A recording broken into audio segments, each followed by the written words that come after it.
నమస్కారం న్యూస్ 9 టీవీకి స్వాగతం. గోషామహల్ నియోజకవర్గంలో హై డ్రామా. అసలు గౌలిగూడలో ఏం జరుగుతోంది? బల్దియా బస్ సడన్ ఎంట్రీ వెనుక ఉన్న అసలు రహస్యం ఏంటి? కింది స్థాయి అధికారులు చేయాల్సిన పనిని స్వయంగా జీహెచ్ఎంసీ కమిషనర్ ఎందుకు చేయాల్సి వచ్చింది? ఓటర్ల జాబితాలో భారీ గోల్మాల్ జరిగిందా? ప్రేక్షకులు పాత బస్ డిపో సమీపంలో గౌలిగూడ ఉస్మాన్ షాహీ ప్రాంతం ఒక్కసారిగా ఉలిక్కిపడింది. గోషామహల్ అసెంబ్లీ నియోజకవర్గం ward number 51 polling station number 153 వద్ద జరుగుతున్న స్పెషల్ ఇంటెన్సివ్ రివిజన్ సర్ ప్రక్రియలో బల్దియా కమిషనర్ ఆర్వి కర్ణన్ ఆకస్మిక తనిఖీలు తీవ్ర కలకలం రేపుతున్నాయి. ఎలాంటి ముందస్తు సమాచారం లేకుండా కమిషనర్ ఎందుకు ఎంట్రీ ఇచ్చారు?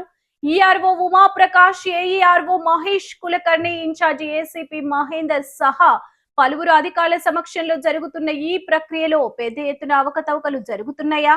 అందుకనే కమిషనర్ స్వయంగా రంగంలోకి దిగిందా అనే అనుమానాలు ఇప్పుడు స్థానికంగా బలంగా వినిపిస్తున్నాయి.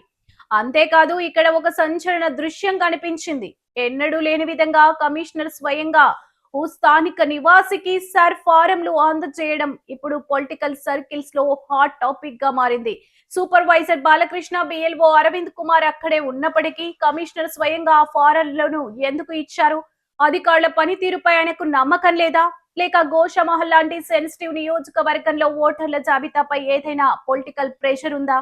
పోలింగ్ స్టేషన్ లో జరుగుతున్న కార్యకలాపాలపై ఆయన ఆరా తీసి అయినా తీరు చూస్తుంటే త్వరలోనే ఎవరి మీదైనా బదిలీ వేటు పడనుందా అన్న ఉత్కంఠ నెలకొంది. అసలు ఆ పోలీస్ స్టేషన్ లో తెర వెనుక ఏం జరుగుతుంది?